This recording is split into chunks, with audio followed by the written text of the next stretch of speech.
Martes comenzamos con un video más en el nombre del Padre, del Hijo y del Espíritu Santo. Amén. Gracias, Señor, por permitirnos amanecer en este regalo que nos das de vida, y te pedimos por todas las peticiones, por todos los enfermos, por todos los difuntos, por todas las situaciones adversas en nuestro mundo, sobre todo en temas de la fe. Pedimos el eterno descanso de Ana Lilia Cedillo Vázquez, el eterno descanso también de José Luis Estrada. Pedimos también el eterno descanso de José Hipólito Ramos Álvarez. Pedimos por Alexis, por José Elvis Sirtz, por Trinidad Orozco, por Edwin Esquivel, por María. Pedimos por Silvia Vargas, por Angélica, por Elsa, por César Guadalupe Leal, por Yalmín Esmeralda. Pedimos por Margarita, mamá de Nelly, Lucina Garita en su salud, por Patricia Antonio Mendoza, por Gerardo Iquetzali, por Adriana, por José Luis, por Alejandra Ramírez García Argüello y por Ana María Sánchez Cruz, y todos los enfermos, en el nombre del Padre, del Hijo y del Espíritu Santo. Amén. Comenzamos Espíritu Canal. Bienvenidos todos. Lectura del Santo Evangelio según San Juan, capítulo 3, versos del 7 al 15. En aquel tiempo Jesús dijo a Nicodemo: no te extrañes de que te haya dicho, tienen que nacer de lo alto. El viento sopla donde quiere y oye su ruido, pero no sabes de dónde viene ni a dónde va. Así pasa con quien ha nacido del Espíritu. Nicodemo le preguntó: entonces, ¿cómo puede ser esto? Jesús le respondió: ¿tú eres maestro de Israel y no sabes esto? Yo te aseguro que nosotros hablamos de lo que sabemos y damos testimonio de lo que hemos visto. Pero ustedes no aceptan nuestro testimonio. Si no creen cuando les hablo de las cosas de la tierra, ¿cómo creerán si les hablo de las celestiales? Nadie ha subido al cielo sino el Hijo del Hombre, que bajó del cielo y está en el cielo. Así como Moisés levantó la serpiente en el desierto, así también tiene que ser levantado el Hijo del Hombre, para que todo el que crea en él tenga vida eterna. Palabra del Señor. Estamos en el Evangelio de hoy. La escena que se desarrolla es de noche. Nicodemo, uno de los jefes de los judíos, persona recta y de mente abierta, va a encontrarse con Jesús en las tinieblas. Tiene necesidad de la luz, de guía, busca a Dios y pide ayuda al maestro de Nazaret, que la luz del mundo lo va a iluminar, ¿verdad? Porque en él reconoce un gran profeta, un hombre que cumple signos extraordinarios, y el Señor lo sabe acoger, lo escucha y al final le revela que el Hijo del Hombre tiene que ser ensalzado para que todos los que creen en él tengan vida eterna. Juan 3:15. Y añade: Dios amó tanto al mundo que entregó a su Hijo único para que todo el que cree en él no muera, sino que tenga vida eterna.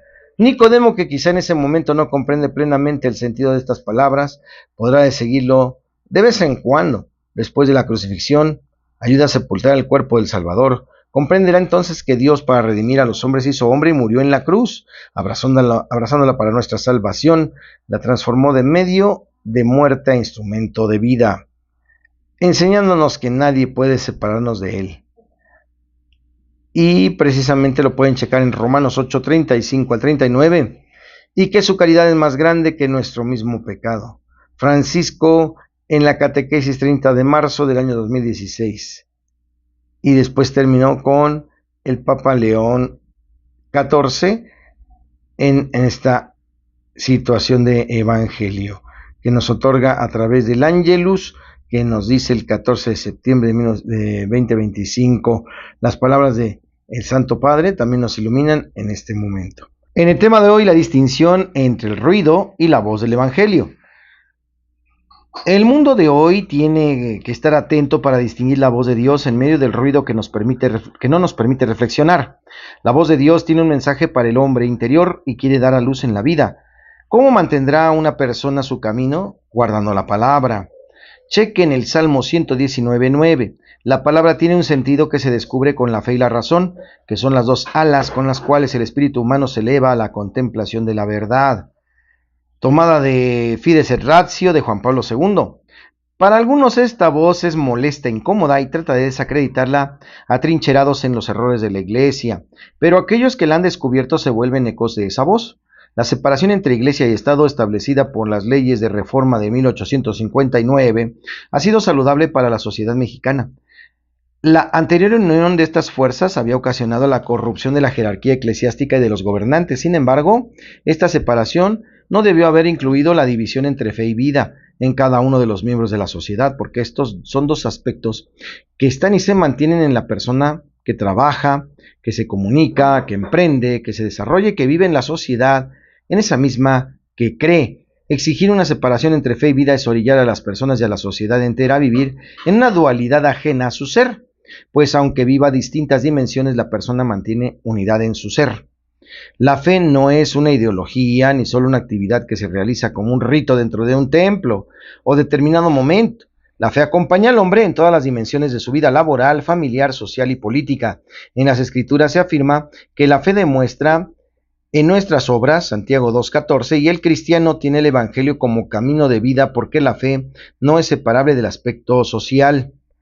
Con la bandera de la separación entre la Iglesia y el Estado, hoy se exige que la voz de la Iglesia calle en los temas sociales. Incluso se toma como pretexto las palabras de la Escritura, lo del César al César y lo de Dios a Dios, pero al hacer oír el mensaje del Señor que muchos hombres esperan, la Iglesia no está eligiendo gobernantes, ni dictando leyes civiles, ni cobrando impuestos. Pesa sobre la Iglesia el deber de escrutar los signos de los tiempos, interpretarlos a la luz del Evangelio, para así responder a las personas con las interminables interrogantes humanas sobre el sentido de la vida presente y futura. La Iglesia ha condenado los conflictos bélicos. Ustedes se dan cuenta ahora lo que pasa entre el presidente Trump y el Papa León. Se han condenado los conflictos bélicos en lo que el hombre se cierra al uso de la razón y se somete al instinto del poder y destrucción. Hombres y mujeres de la Iglesia han trabajado incansablemente por el verdadero bien de la humanidad. La fusión que la división de la sociedad europea en clases pidió justicia en los salarios y la defensa de los derechos de los obreros, y a estos pidió responsabilidad y compromiso con su trabajo, no podemos olvidar la lucha constante en la que se mantuvo el Papa Juan Pablo II a favor de la eliminación del muro de Berlín, el cual dividió por mucho tiempo a las familias germanas. También recordamos a un grande, Monseñor Óscar Romero, hizo lo mismo en este lado del globo terráqueo, predicando el Evangelio hasta dar su propia vida porque su discurso no gustó al injusto gobernante salvadoreño. La beata Teresa de Calcuta entregó su vida al cuidado de los enfermos, pobres y olvidados por las sociedades, enseñándonos así ese otro modo tan sublime de predicar el Evangelio, no con las palabras, sino con las auténticas vivencias de la caridad cristiana verdadera. Por eso la voz de la Iglesia no debe callar, que esta humanidad que se hunde en el consumismo y el hedonismo escuche su voz. La gran desigualdad entre quienes lucen joyas costosas, poseen mansiones que no habitan y se sacian con grandes manjares, entre los que muere de frío, duerme bajo los puentes o pasan hambre, que no comen diario, se debe renunciar ante el atentado contra la vida por los genocidios, los abortos y la eutanasia. Que no calle su voz, porque no se defiende una ideología, sino a los seres humanos, la vida, no solo a los que son católicos, sino a toda la familia humana. La dignidad del hombre requiere que esta obra según una libre y consciente elección del bien, y esto no se da, sino atenta contra la vida del otro. En el tema de hoy, Santos y Conversos, hoy celebramos a Santa Liduvina, patrona de los enfermos crónicos. Liduvina nació en Schiedam, Holanda, en el año de 1380. Su padre era muy pobre y tenía por oficio el de celador o cuidador de las fincas. Hasta los 15 años, Liduvina era una muchacha como las demás, alegre, simpática, buena y muy bonita. Pero en aquel año su vida cambió completamente. Un día, después de jugar con sus amigos, iba a patinar y en el camino cayó en el hielo, partiéndose la columna vertebral. La pobre muchacha empezó desde entonces un horroroso martirio. Continuos vómitos, jaquecas, fiebre intermitente y dolores por todo el cuerpo. La martirizaban todo el día. En ninguna posición podía descansar. La altísima fiebre le producía una sed insaciable. Los médicos declararon que su enfermedad no tenía remedio. Liduvina se desesperaba en cama, inmóvil, y cuando oía a sus compañeros correr y reír, se ponía a llorar y a preguntarle a Dios por qué le había permitido tan horrible martirio. Pero un día Dios le dio un gran regalo. Nombraron de párroco de su pueblo a un verdadero santo, el padre Pot. Este virtuoso sacerdote lo primero que hizo fue recordarle que Dios, al árbol que más lo quiere, más lo poda, para que produzca mayor fruto, y a los hijos que más ama, más los hace sufrir. Le colocó enfrente de la cama un crucifijo, pidiéndole que de vez en cuando mirara a ese Jesús crucificado, y se comparara con él, y pensara que si Cristo sufrió tanto, debe ser el sufrimiento que lleva a la santidad. En adelante ya no volvió más a pedir a Dios que le quitara su sufrimiento, sino que se dedicó a pedir a nuestro Señor que le diera valor y amor para sufrir como Jesús, por la conversión de los pecadores y la salvación de las almas. Santa Liduvina llegó a amar de tal manera sus sufrimientos que repetía: si basta rezar una pequeña oración para que me fueran mis dolores, no lo rezaría, no quiero que se me vayan mis dolores. Descubrió que su vocación era ofrecer sus padecimientos por la conversión de los pecadores, se dedicó a meditar fuertemente en la pasión y muerte de Jesús y en adelante sus sufrimientos se le convirtieron en una fuente de gozo espiritual y en su alma una arma de red para apartar pecadores del camino hacia el infierno, llevarlos hacia el cielo. Decía que la Sagrada Comunión y la meditación es la pasión de nuestro Señor Jesucristo. Eran las dos fuentes que le concedían valor, alegría y paz. La enfermedad fue invadiendo todo su cuerpo. Una llaga le fue destrozando la piel. Perdió la vista por un ojo y el otro se le volvió tan sensible a la luz que no soportaba ni siquiera el reflejo de la llama de una vela. Estaba completamente paralizada y solamente podía mover un poco el brazo izquierdo. En los fríos terribles del invierno de Holanda, quedaba a veces en tal estado de enfriamiento que sus lágrimas se le congelaban en la mejilla.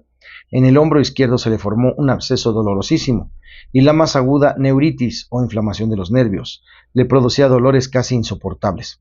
Parecía que ya en vida estuviera descomponiéndose como un cadáver, pero nadie la veía triste o desanimada, sino todo lo contrario, feliz, porque lograba sufrir por amor a Cristo y por la conversión de los pecadores. Y cosa rara, a pesar de que su enfermedad era tan destructora, se sentía a su alrededor un aroma agradable y que llenaba el alma de deseos de rezar y de meditar.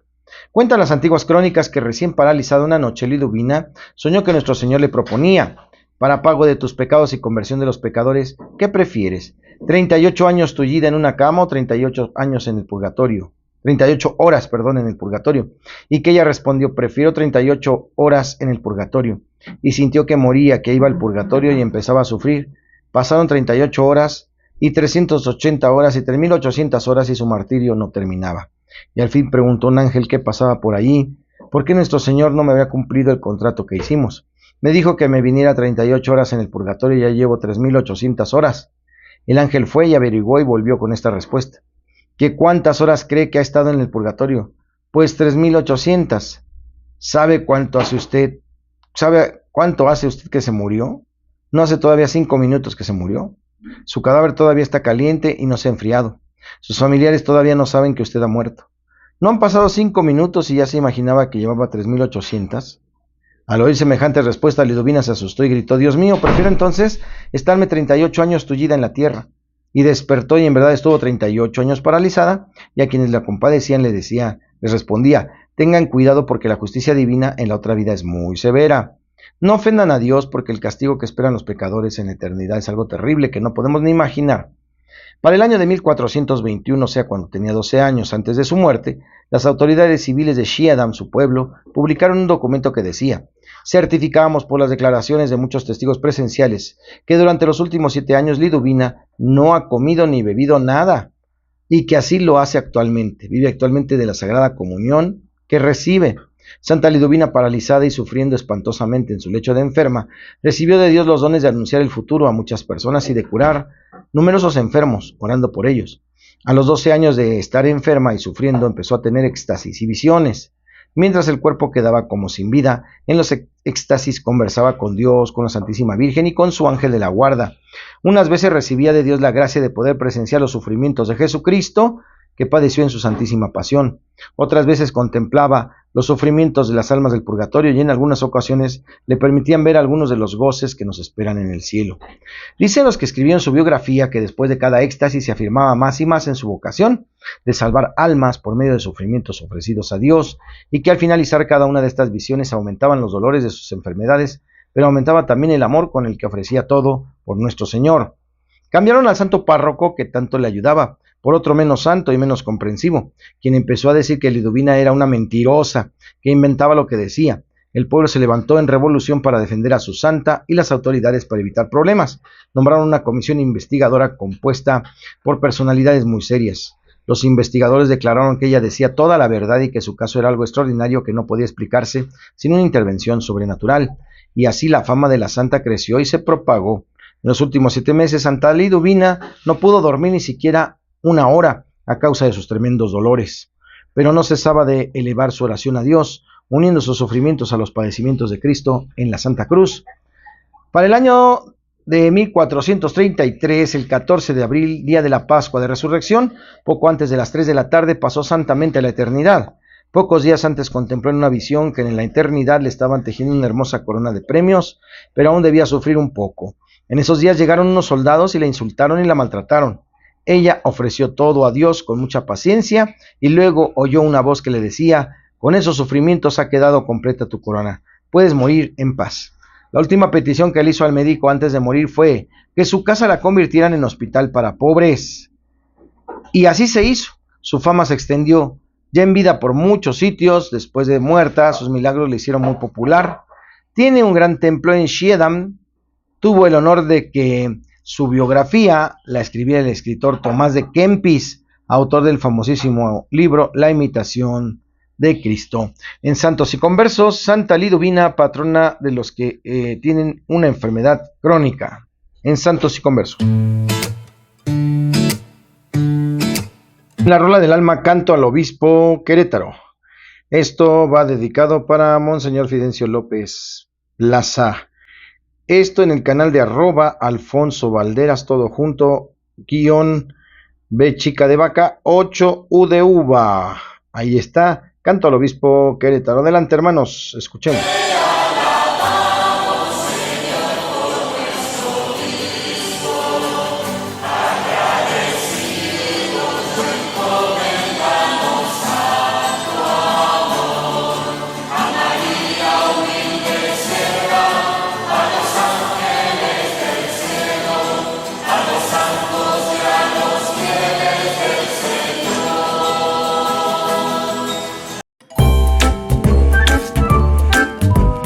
En el chiste, ¿ustedes saben cuál es el animal más distraído de la selva?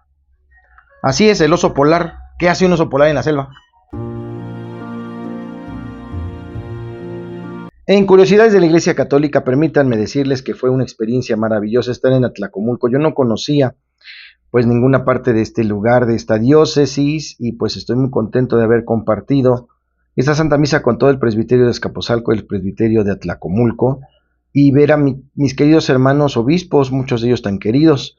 Algunos de ellos fueron profesores en el seminario y ahora gozan de este ministerio episcopal.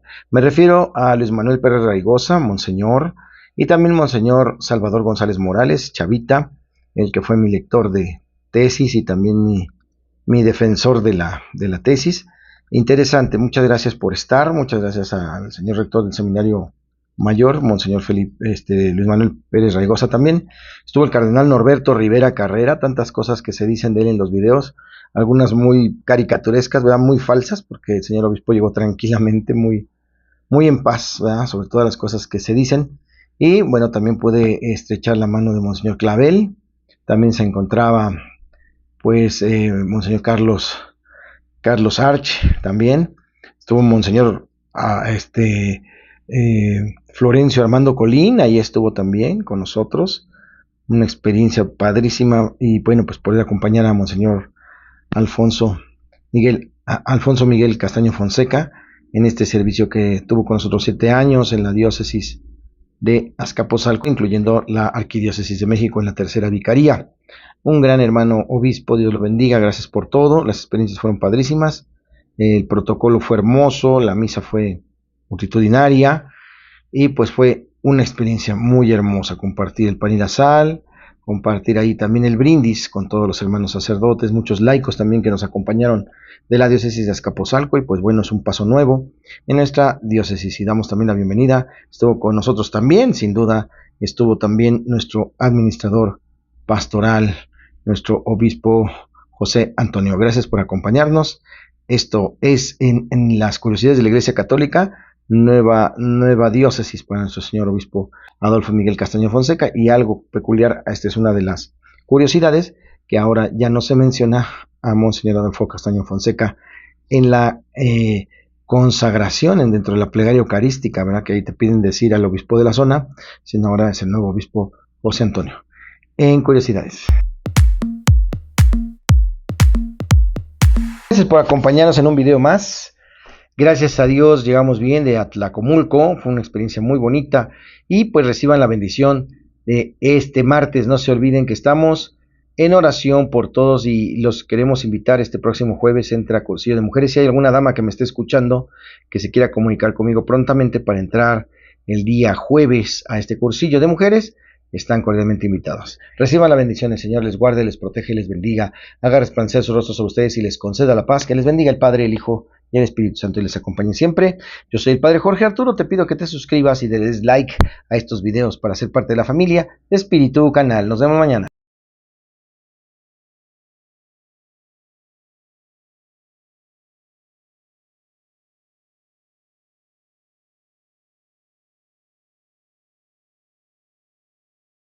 Nos encontramos en el seminario de Atlacomulco, seminario mayor.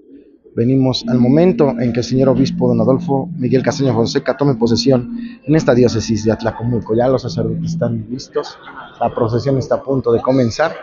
Estamos en este momento aquí, un gran lugar que tienen en esta diócesis, y pedimos al Señor muchas vocaciones para nuestra Iglesia Universal. Aquí está el altar, de esta manera adornado de una manera preciosa. Ya se encuentran los obispos listos. Estamos en este momento solemnísimo. Un saludo para todos desde Atlacomulco. El uso de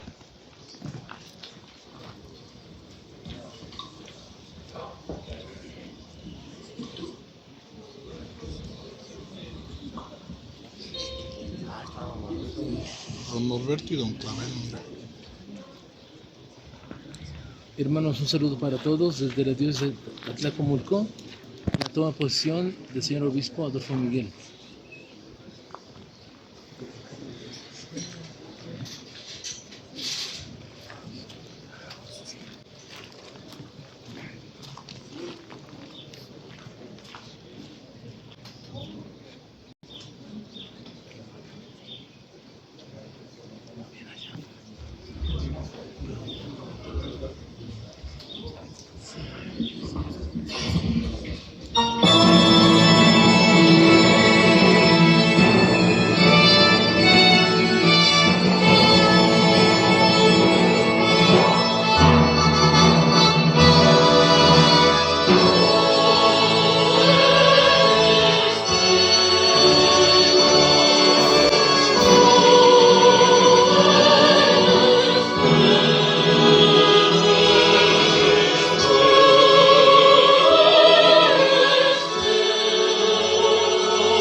Amén.